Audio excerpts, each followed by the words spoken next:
Hello everyone. आज हम lesson first जो क्लास 12th का हमारा चल रहा है, हम इसका पार्ट 1 कर चुके हैं। आज हम इसका पार्ट 2 स्टार्ट करेंगे। पार्ट 1 के अंदर हमने कार्य के बारे में जाना, आजीविका, जीविका की परिभाषाओं के बारे में जाना और हमने कार्य और अर्थपूर्ण कार्य की परिभाषा के बारे में जाना। कार्य को प्रभावित कौन कौन से कारक करते हैं, नौकरी और करियर में क्या डिफरेंस है, हमने इसके बारे में जाना। आज हम भारत के अंदर जो परंपरागत व्यवसाय चल रहे हैं, हम इसके बारे में जानेंगे। अब हम अपना चैप्टर आगे स्टार्ट करते हैं। पार्ट 2 के लिए हमारे पार्ट 2 का जो वीडियो का टॉपिक है वो है भारत के परंपरागत व्यवसाय, ट्रेडिशनल ऑक्यूपेशंस ऑफ इंडिया। हम सभी जानते हैं स्टूडेंट्स की जो इंडिया है वो अपनी कला और संस्कृति के लिए माना जाता है। यहाँ पे विभिन्न प्रकार की कलाएं हैं, अलग अलग प्रकार की संस्कृति है, जिसके कारण भारत विविधता में एकता लिए हुए है। तो जहां तक कला और संस्कृति की बात है, भारत सबसे धनी देशों में से एक है। विश्व के बहुत कम देशों में इस देश की तरह प्राचीन और विविध संस्कृति पाई जाती है। यहाँ पे हम 4 प्रकार के व्यवसाय की बात करेंगे, जिसमें सबसे पहले हम कृषि के बारे में जानेंगे कि भारत की जनसंख्या कृषि के ऊपर किस तरीके से आधारित है और कृषि से उन्हें उनकी आजीविका के क्या साधन हैं। तो जनसंख्या के एक बड़े भाग के मुख्य व्यवसाय में एक व्यवसाय रहा है और वो है कृषि, क्योंकि भारत के अधिकांश भागों में जलवायु परिस्थितियां कृषि कार्यों के लिए उपयुक्त है। क्योंकि कुल जनसंख्या का, हमारे भारत की कुल जनसंख्या का 70% भाग जो है वो ग्रामीण क्षेत्रों में निवास करता है और उन लाखों लोगों के लिए कृषि ही रोजगार का एक सबसे बड़ा स्रोत है। यानी कि कृषि के द्वारा ही 70% जो ग्रामीण लोग हैं वो अपना आजीविका, अपना रोजगार प्राप्त करते हैं। उनमें से काफी भूमि के छोटे छोटे भूखंडों में खेती कर रहे हैं। उनमें बहुत से लोगों के पास मालिकाना हक भी नहीं है। इससे उनको फसल का एक छोटा सा हिस्सा मिल जाता है। इतना कम उत्पादन उनके परिवार के लिए पर्याप्त नहीं होता। उसे बेचकर लाभ कमाने की तो बात दूर की है। अर्थात कि जो भी लोग वहां पे ग्रामीण एरिया में काम कर रहे हैं, ग्रामीण क्षेत्रों में काम कर रहे हैं, वो उन्हें छोटे छोटे भूखंड हैं, छोटे छोटे एरिया मिले हुए हैं जिसपे वो खेती कर रहे हैं और जिनके मालिक कोई और हैं, वो बस काम करते हैं और उस काम के बदले में, वो जो कार्य कर रहे हैं उसके बदले में उन्हें एक छोटा सा हिस्सा मिलता है, जो कि उनके परिवार के लिए ही पर्याप्त नहीं होता है। देश के अधिकांश भागों में कुछ किसान शहरी बाजार में बेचने के लिए नकदी फसलें उगाते हैं और कुछ क्षेत्रों में अधिक आर्थिक महत्व वाली फसलें जैसे चाय, कॉफी, इलायची और रबर उगाते हैं, क्योंकि इनसे विदेशी मुद्रा प्राप्त होती है। हमने कार्य उनके जब कारक पढ़ा था तो हमने ग्लोबलाइजेशन की बात कही थी, तो वहां पे भी मैंने बताया था कि आज कोई भी व्यक्ति अगर गांव में भी है तो वो अपने कार्य के द्वारा अपना सामान विदेशों में भेज रहा है और वहां से वो विदेशी मुद्रा प्राप्त कर रहा है। तो ये जो चैप्टर है उसमें कार्य और आजीविका के बारे में बताया गया, यानी कृषि रोजगार का एक मुख्य साधन है और लोग कृषि करके अपना आजीविका प्राप्त कर रहे हैं, रोजगार प्राप्त कर रहे हैं और अपने परिवार की जो बेसिक नीड्स है उसे पूरा कर रहे हैं। भारत विश्व में काजू, नारियल, दूध, अदरक, हल्दी और काली मिर्च के सबसे अधिक उत्पादन करने वाले देशों में से एक है। स्टूडेंट्स, आप याद रखना, ये जो लिखे हुए हैं कि कौन कौन से उत्पादन की दृष्टि से भारत का नाम सबसे पहले है, तो काजू, नारियल, दूध, अदरक, हल्दी और काली मिर्च की खेती यहाँ पे की जाती है। यहाँ पे इसका उत्पादन किया जाता है। इसके अतिरिक्त एक अन्य महत्वपूर्ण व्यवसाय मछली पकड़ने का है, क्योंकि देश की तटरेखा काफी लंबी है। आपको पता होगा कि भारत की जो तटरेखा है वो काफी लंबी है, तो यहाँ पे जो मछली पकड़ने का व्यवसाय है वो भी बहुत अधिक मात्रा में किया जाता है। लोगों का व्यवसाय है, लोगों का आजीविका है, जिससे कि वो मछली पालन करते हैं। तो कृषि का व्यवसाय के साथ एक संबंध है। नेक्स्ट हम पढ़ेंगे जिसमें हम हस्तशिल्प के बारे में जानेंगे कि हस्तशिल्प के द्वारा, यानी कि आर्ट एंड क्राफ्ट के द्वारा जो भारत का आर्ट एंड क्राफ्ट है वो बहुत फेमस है, बहुत लोकप्रिय है और यह एक परंपरागत व्यवसाय है। और आज अंतर्राष्ट्रीय बाजार में जो इंडियन आर्ट एंड क्राफ्ट है वो बहुत लोकप्रिय है और यह ग्रामीण जनता की जीविका का एक साधन बन गया है। जीविका यानी कि रोजगार का एक साधन बन गया है। स्टूडेंट्स, हमने पार्ट 1 में पढ़ा था कि जब कोई भी काम किया जाता है तो वो अभिरुचि के साथ किया जाना चाहिए, टैलेंट के साथ किया जाना चाहिए। तो किसी भी काम में किसी भी व्यक्ति का टैलेंट नजर आता है।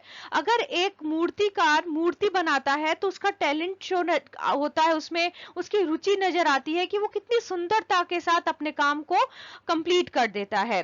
शिल्प के कुछ उदाहरण हैं, जैसे काष्ठ शिल्प यानी लकड़ी से बना हुआ जो शिल्प होती है, लकड़ी से बना हुआ सामान होता है जिसमें फर्नीचर बनाए जाते हैं, कुर्सियां बनाई जाती है और उसके ऊपर बहुत सुंदर से नक्काशी भी की जाती है, डिजाइन बनाए जाते हैं।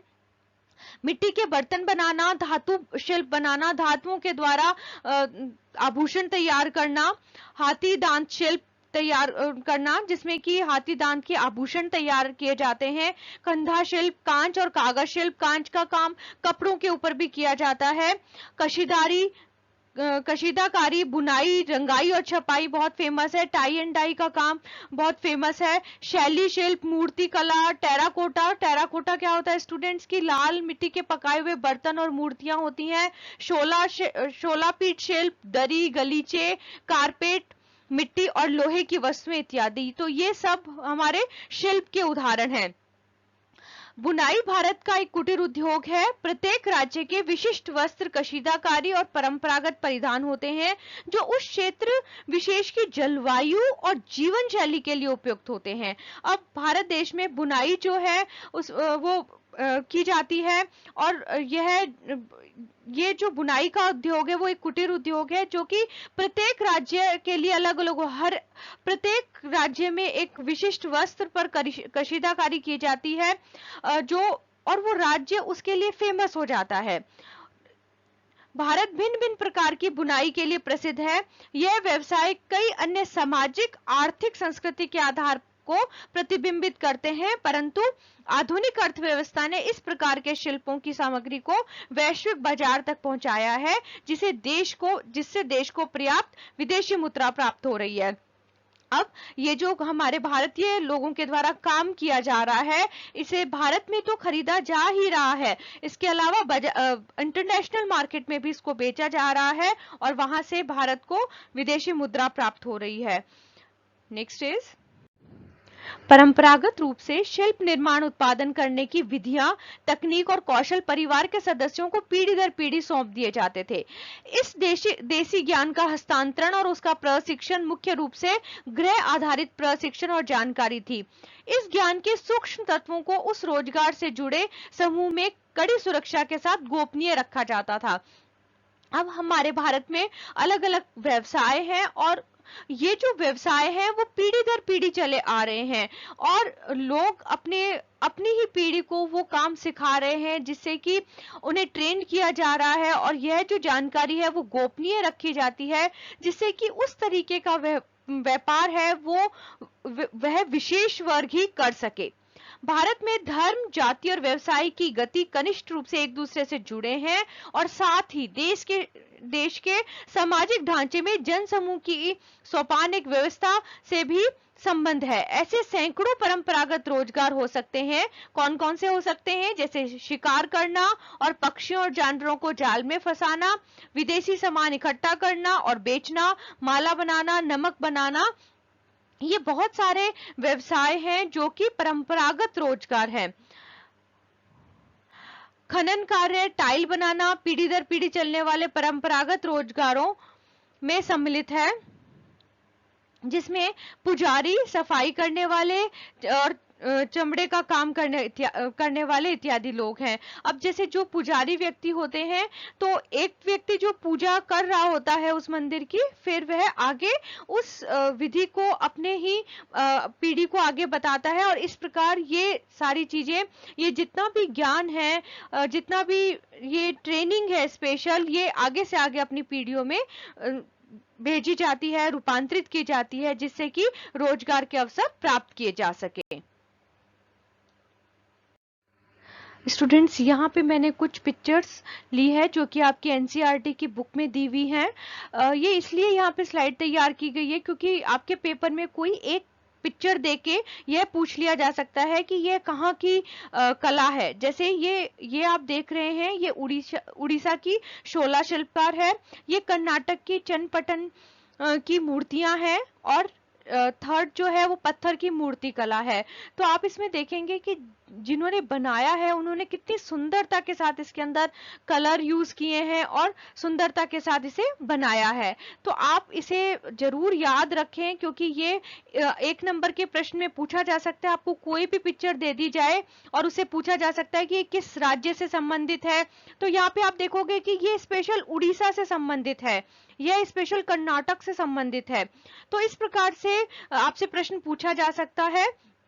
तो आप एक बार इन पिक्चर्स को भी देख लीजिएगा, ये आपकी एनसीईआरटी की बुक में दी हुई है। नेक्स्ट इज भारत की कशीदाकारी और वस्त्र, महाराष्ट्र की वारली चित्रकला।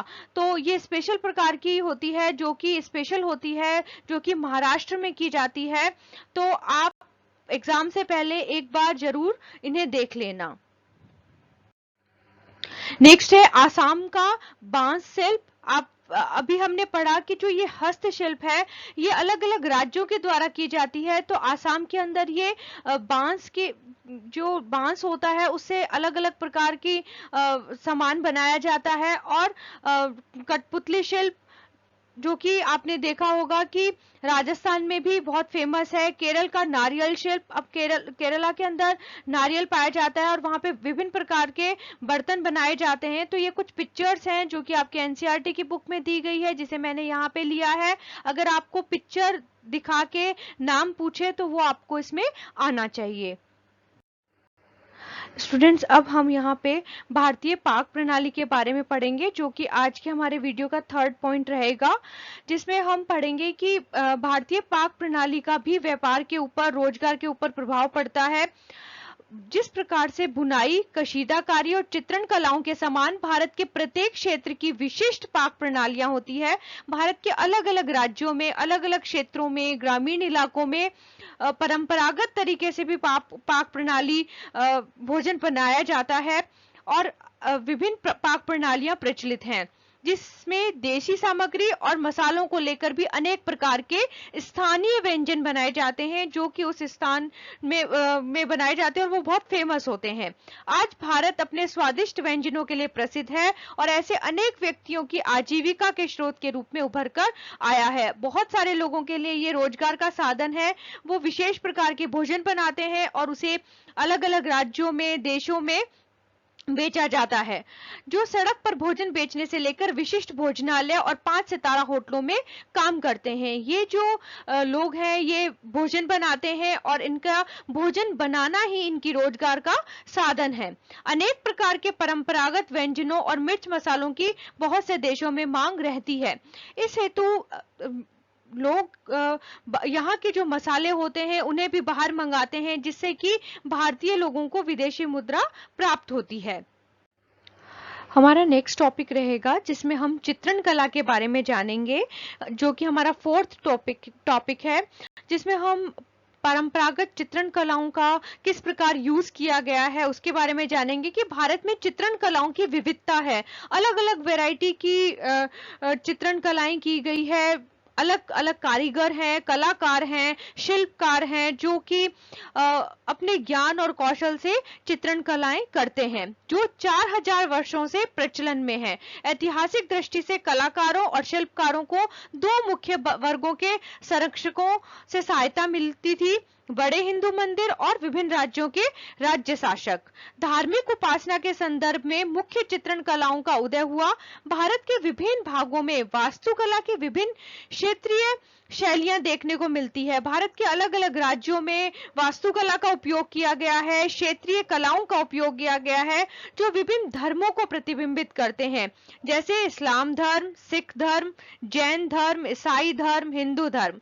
ये सभी धर्म संपूर्ण देश के विशिष्ट रूप में अस्तित्व में हैं। इन कलाओं के द्वारा भी धर्मों को जाना जाता है। अतः विभिन्न उपासना स्थलों और मकबरे युक्त महलों, समाधि स्थलों इत्यादि के पत्थरों पर कुशलता से गढ़ी हुई है। आप किसी भी राज्य में जाओगे तो वहां पे आप देखोगे अलग अलग महल बने हुए हैं जिनमें विशेष प्रकार की चित्रकलाओं का उपयोग किया गया है। उन्हें विशेष पत्थरों से बनाया गया है, कहीं सफेद पत्थरों से बना है, कहीं लाल पत्थरों से बना है, और ये पत्थर और ये कला अपनी एक विशेषता लिए हुए है, जिसमें कांसे या चांदी में ढाली हुई या टेराकोटा या लकड़ी की बनी हुई अथवा रंगों द्वारा चित्रित कई प्रकार की प्रतिमाएं देखने को मिलती है। इनमें से अधिकांश भारत की विशाल धरोहर के रूप में परिलक्षित की गई है। आधुनिक परिवेश में इन कलाओं को सरकार और कुछ गैर सरकारी संस्थानों के द्वारा संरक्षण और प्रोत्साहन मिला है। बहुत सारे म्यूजियम हैं जिनमें इन कलाओं को संरक्षित करके रखा गया है, जिससे कि युवाओं को इन कलाओं के बारे में ज्ञान हो सके, वो इसमें इंटरेस्ट रखें और इसे सीखने का प्रयास भी करें। इससे उद्यमिता के साथ साथ रोजगार के अवसर उपलब्ध हुए हैं, यानी ये कला रोजगार का एक साधन है। परंपरागत व्यवसायों की समृद्ध धरोहर के होते हुए भी आधुनिक संदर्भ में कला की यह कृतियां धीरे धीरे बहुमात्रा में उत्पादित सामग्री की अपेक्षा कम पसंद की जा रही है। अब यह समस्या आ रही है कि जो व्यवसायी है उनकी इन कलाओं को कम पसंद किया जा रहा है, जिसके कारण इनकी जो आय के स्रोत हैं वो कम हो गए हैं, और दूसरी तरफ बहुत सारे दूसरे कारण हैं जिसमें निरक्षरता, सामान्य सामाजिक आर्थिक पिछड़ापन, भूमि सुधार लागू करने में धीमी प्रगति और पर्याप्त और अकुशल वित्तीय और विपणन सेवाएं मुख्य रूप से बाधाएं हैं। जैसे कि जो लोग काम कर रहे हैं उन्हें उचित मूल्य नहीं मिल रहा है उस काम का, उन्हें उचित बाजार नहीं मिल रहे हैं जहां पे उनको बेचा जा सके, उनकी कलाओं को लोग खरीदे। तो ये कुछ समस्याएं हैं जो इन शिल्पकारों के सामने, कलाकारों के सामने आ रही है, जो प्रगति के बीच में लटका रही है, जो इन कलाकारों को उनका सक्सेस होने में बीच में बाधा डाल रही है। उसमें से बहुत सारे पॉइंट है जिनमें वन आधारित संसाधनों का कम होना, जैसे कि जो रिसोर्सेज हैं वो कम होते जा रहे हैं। अगर हम एक एग्जांपल लें, जैसे कृषि है, तो पहले जितना एरिया होता था, धीरे धीरे परिवार एकल होने लगे और वो एरिया बंटने लगा, और धीरे धीरे जो हिस्से हैं वो कम होने लग गए। तो जनसंख्या वृद्धि के कारण भी संसाधनों में कमी आई है, और सामान्य पर्यावरण निम्नीकरण, पर्यावरण भी एक बहुत बड़ा कारण है, भारत के संदर्भ में सामने आने वाली विभिन्न समस्याओं के लिए उत्तरदायी है। यह एक जबरदस्त चुनौती सामने लाते हैं और इस देसी ज्ञान और जानकारी और कौशलों से अपना आधार खो रहे हैं। ये जो स्किल्स हैं ये अपना आधार खो रहे हैं, इनकी जो पहचान है वो कम होती जा रही है, और जो इनके कलाकार हैं, जो उनके शिल्पकार हैं, उनके व्यवसाय के ऊपर इसका प्रभाव पड़ा है, जिससे बनाए रखने की आवश्यकता को इंगित करते हैं। अब यह आवश्यक हो गया है कि इनकी कलाओं के ऊपर विशेष ध्यान दिया जाना चाहिए, नए डिजाइन को बनाना।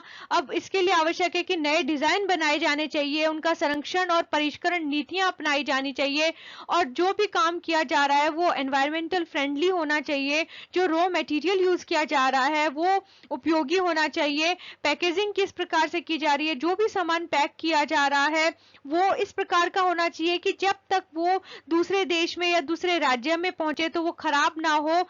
इस तरीके की टेक्नोलॉजी को यूज किया जाना चाहिए, और इन लोगों को समय समय पर प्रशिक्षित किया जाना चाहिए, ट्रेंड किया जाना चाहिए, जिससे कि सुविधाओं की व्यवस्था का संरक्षण और बौद्धिक संपदा अधिकारी का रक्षण।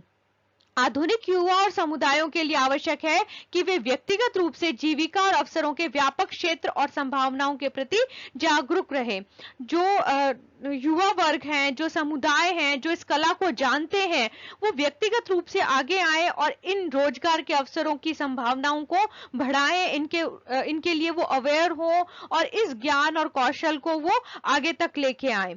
इसके अतिरिक्त ऐसे प्रयास और पहल ग्रामीण जनता की आय उत्पादन की संभावनाओं को बढ़ाने के लिए बहुत ही कारगर सिद्ध हुए हैं। बहुत आवश्यक है कि लोगों की आय को इसके द्वारा बढ़ाया जाए, और इनका जो टैलेंट है वो उसे संरक्षित किया जाए, उसे आगे बढ़ाया जाए, जिससे कि इन्हें अपने कौशल का सही रूप से इन्हें रोजगार प्राप्त कर सके और वो धन प्राप्त कर सके।